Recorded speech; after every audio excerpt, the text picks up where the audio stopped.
तो सीता जी कोमल वदना हैं, राजवधू हैं, राजपुत्री हैं। इस कारण कुछ ही दूर चलने पर थक जाती हैं, श्रमित हो जाती हैं, उनके अधर सूख जाते हैं और वही पूछती हैं, चलनो अब केत, कितनी दूर चलना है। पर्णकुटी करिहों की तो है, कहाँ पर हम लोग फूस की झोपड़ी बनाएंगे। हे भगवान, यह तो बताइए। ये बहाना है, इसे ही व्यंग कहा जाएगा। ये नहीं कहती हैं कि मैं थक गई हूं, श्रमित हो गई हूं, पसीने की बूंदों से तरबतर हो गई हूं, मेरे अधर सूख गए, प्यास लगी है। ये नहीं बोलती। कहती हैं क्या कि कितनी दूर चलना है, पर्णकुटी कहाँ बनानी है। तियकी लख आतुरता, पियकी अखिया अति चारु चली जल चय। तिय माने स्त्री, त्रिया की आतुरता को देख करके, बेचैनी को देख करके रामचंद्र जी की आंखें द्रवित हो जाती हैं।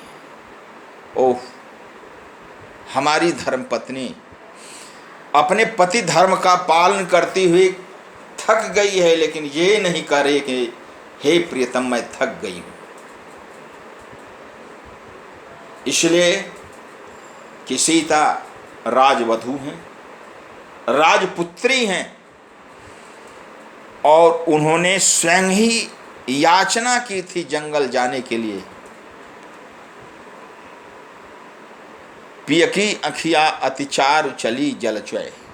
इसी कारण राम और सीता का जो प्रेम है वह सम प्रेम है, विषम प्रेम नहीं है। राम निर्दयी नहीं है, निष्ठुर नहीं है। राम सहृदय हैं, सदय हैं। उनकी आंखों से आंसू चल पड़ते हैं, दयार्द्र हो जाते हैं। पुनः सीता जी कहती हैं,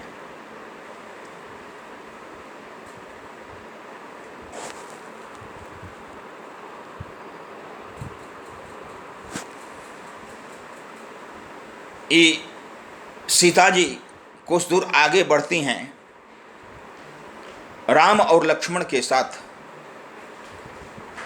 तो गांव की जिस गांव के निकट से तीनों का गमन होता है, गांव की बधुएं, गांव की माताएं, गांव की बहनें उनके पीछे पीछे चलने लगती।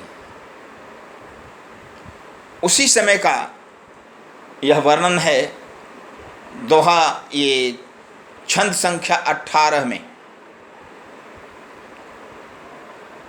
बनिता बनि श्यामल गौर के बीच।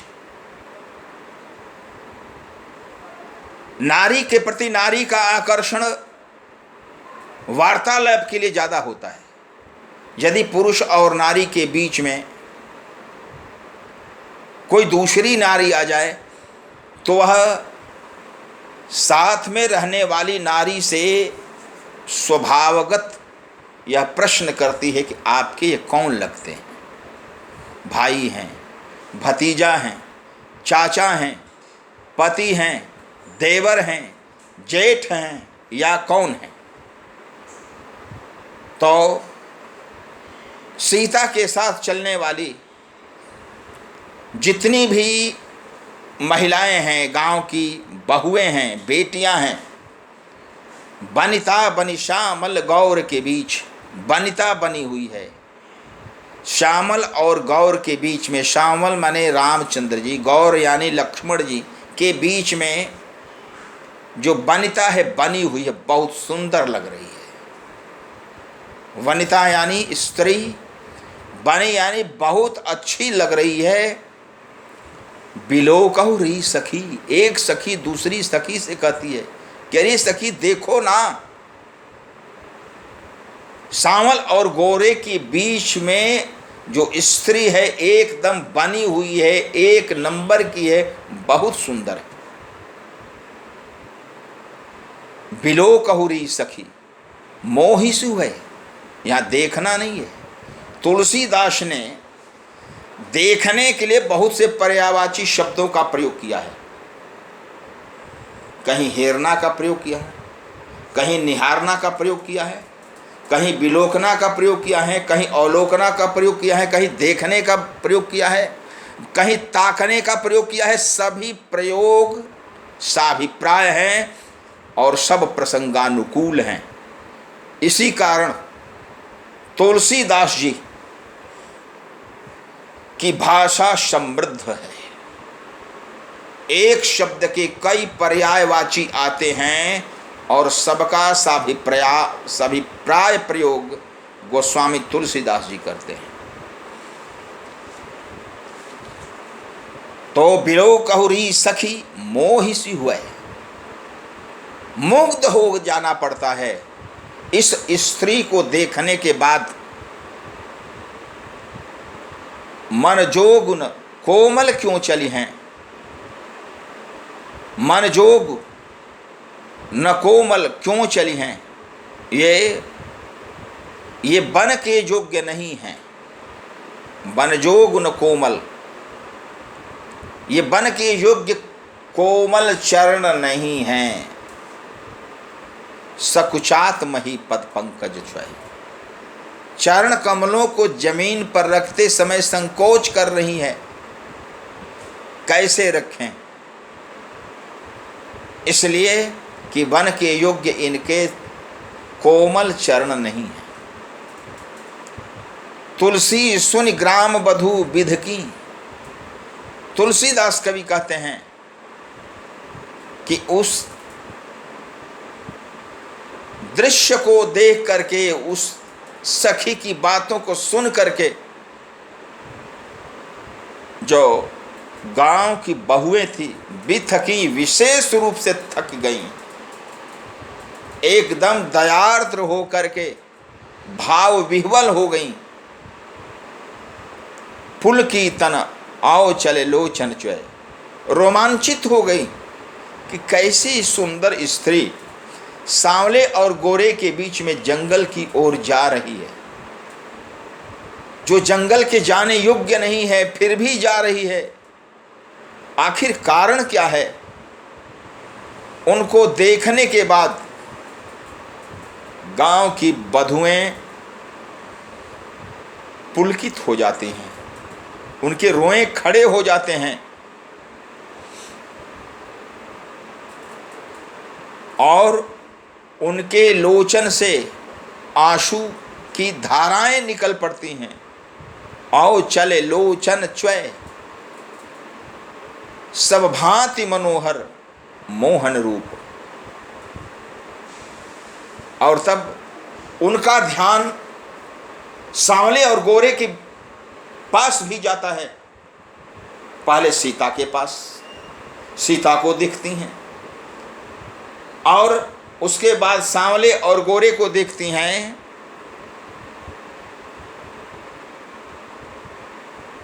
सब भांति मनोहर हैं, हर प्रकार से मन को चुरा लेने वाले हैं, मनोहर हैं।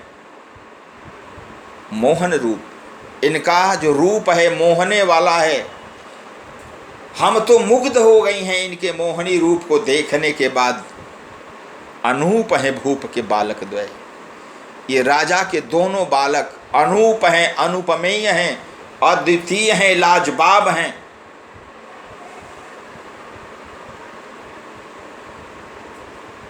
इसके बाद छंद है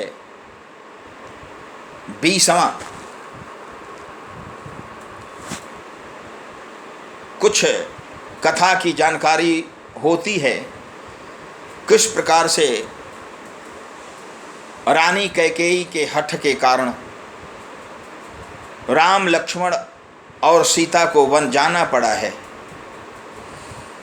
उस पूरी घटना को जानने के बाद जो गांव की बहुएं हैं वे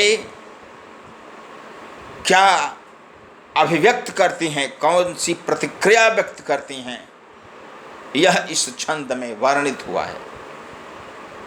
रानी मैं जानी अयानी महा, वह एक सखी दूसरी सखी से कहती है कि मैं जान रही हूँ, रानी मैं जानी अयानी महा, वह रानी है महामूर्खा है। अयानी माने मूर्खा। पविपाहन होते कठोर हियो है। वज्र, पव यानी वज्र, वज्र और पत्थर से भी कड़ा उसका हृदय है। जिस राजवधू ने, जिस रानी ने इन तीनों को जंगल भेजा है। रानी मैं जानी अयानी महा, महामूर्खा है वह रानी जिसने वज्र और पत्थर से भी कड़े हृदय वाली होकर के इन तीनों को जंगल भेजा है। अब दूसरा आरोप, पहले तो कैकेयी पर आरोप कि उसका हृदय कठोर है, वज्र से भी, पहाड़ पत्थर से भी महामूर्खा है वो। अब दूसरा आरोप राजा दशरथ पर, राजहु काज अकाज न जानियो, और राजा भी ऐसे भोले हैं, अयानी हैं, जो राज के कार्य का अकाज नहीं समझा। उन्होंने ध्यान नहीं दिया इस पर कि क्या हमारे राज्य का होगा भविष्य में। तियको यही कान कियो होई, जिन्होंने अपनी धर्म पत्नी की बातों को स्वीकार किया है। कान करना मतलब ध्यान देना। राजा राज्य के अकाज को समझने वाले नहीं हैं, गंवार हैं, जिन्होंने अपनी पत्नी की बातों में आकर के इन्हें जंगल भेजा है। ऐसी मनोहर मूर्ति है। ये मूर्ति कैसी है तो मनोहर है, मन को चुरा लेने वाली है। ऐसी मनोहर मूर्ति ए बिछुरे कैसे प्रीतम लोग जिए हैं। प्रश्न है कि कैसे इनसे अलग होकर के, बिछुड़ करके इनके प्रिय लोग जीवित हैं, यानी अयोध्या के लोग कैसे जीवित हैं। ऐसे मनोहर रूप के दोनों राजकुमारों और सुंदर राजवधू को गंवा करके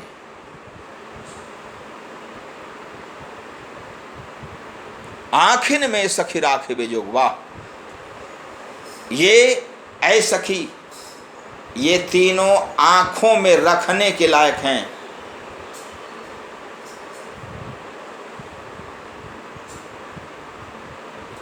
इन्हें किम के वनवास दियो, क्यों इनको जंगल भेजा गया है। जिनको आंखों में बसाना चाहिए थे राम और लक्ष्मण को, उनको क्यों जंगल में भेजा गया है। इस प्रश्न का उत्तर उनके पास पूर्ण नहीं है। जहां तहां से सूचना मिली है कि राजा ने रानी कैकेयी के कहने पर इन्हें जंगल भेज दिया है, पूरा विवरण प्राप्त नहीं है। इसलिए वे कहते हैं आखिन में सखी राखी बेजोग। ऐ सखी, ये आंखों में रखने लायक हैं।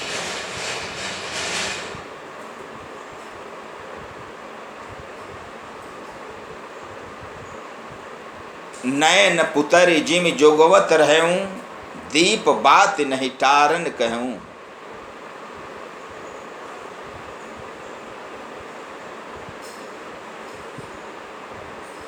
सीता जी की सास कौशल्या कहती हैं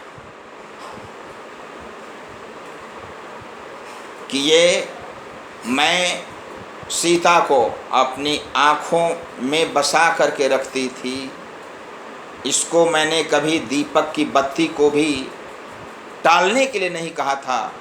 पलंग पीठ तज गोद ही डोरा, सियन दिन ही पग अवनि कठोरा। सीता पलंग और सिंहासन पीठ से नीचे जमीन पर पैर कभी रखा ही नहीं, और वह जंगल जाना चाहती है। यहाँ भी वही बात है।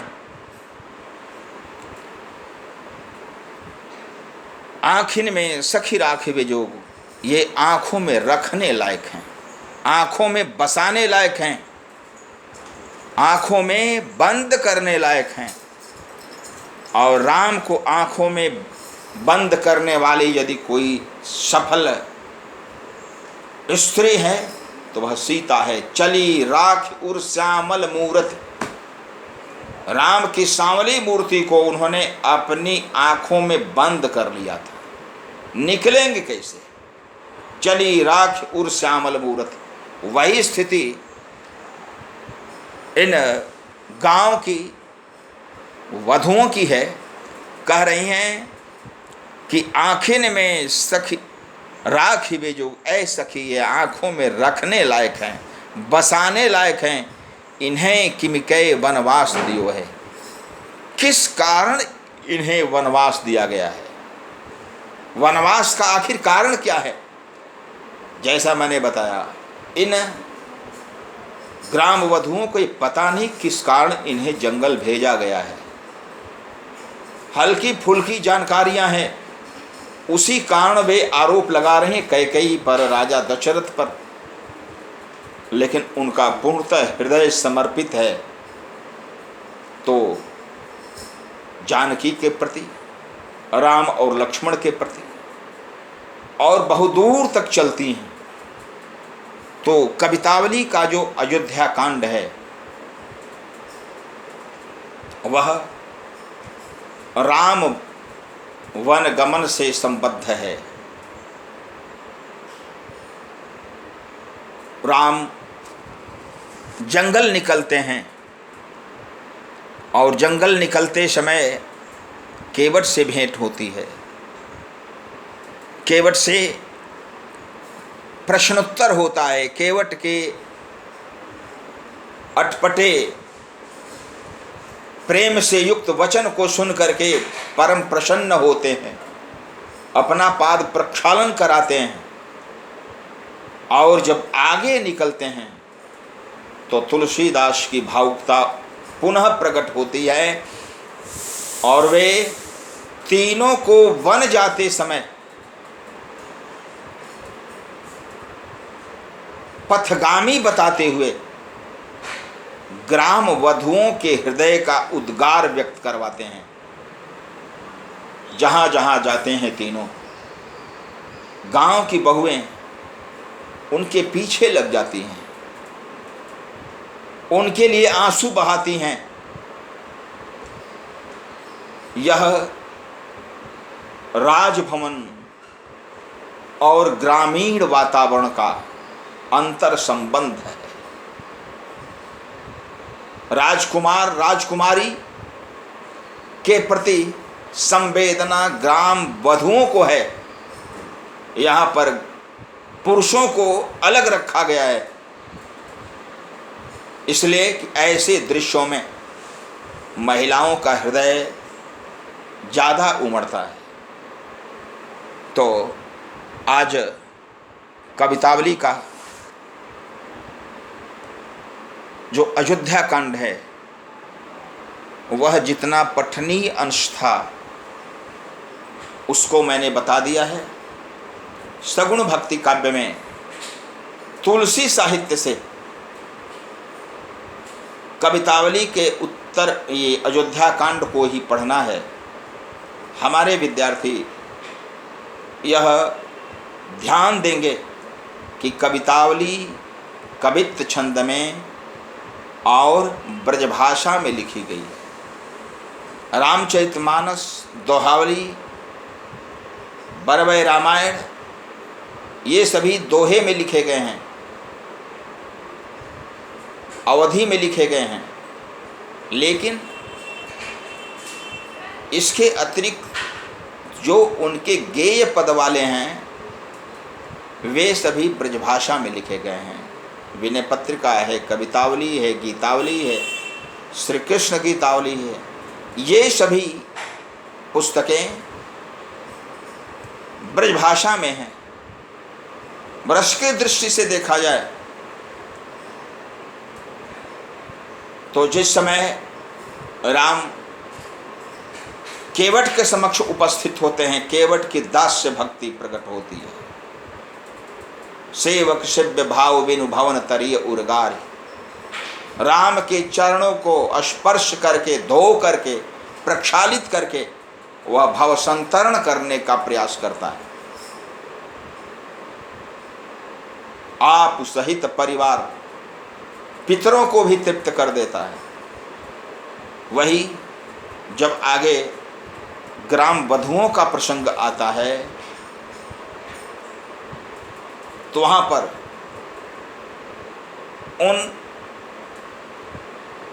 ग्राम वधुओं की नारी सुलभ मार्मिकता की अभिव्यक्ति हुई है। ये मार्मिक प्रसंग है। उनको देख करके वे करुणा से भर जाती हैं, उन्हें शोक होता है। करुण रस का स्थायी भाव शोक है।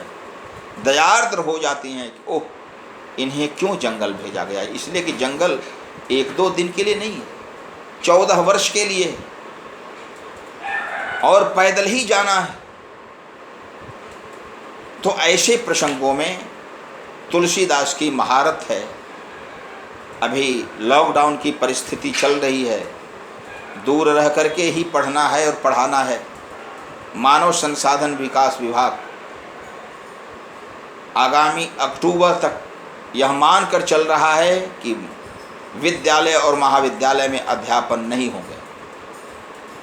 इसलिए पढ़ने और पढ़ाने का जो प्रवाह है टूटे नहीं, इसके लिए हम लोग यहाँ पर ऑनलाइन अध्यापन कर रहे हैं। विद्यार्थियों से मैं कहना चाहता हूँ कि आप इस अध्यापन से लाभ उठाएं। धन्यवाद।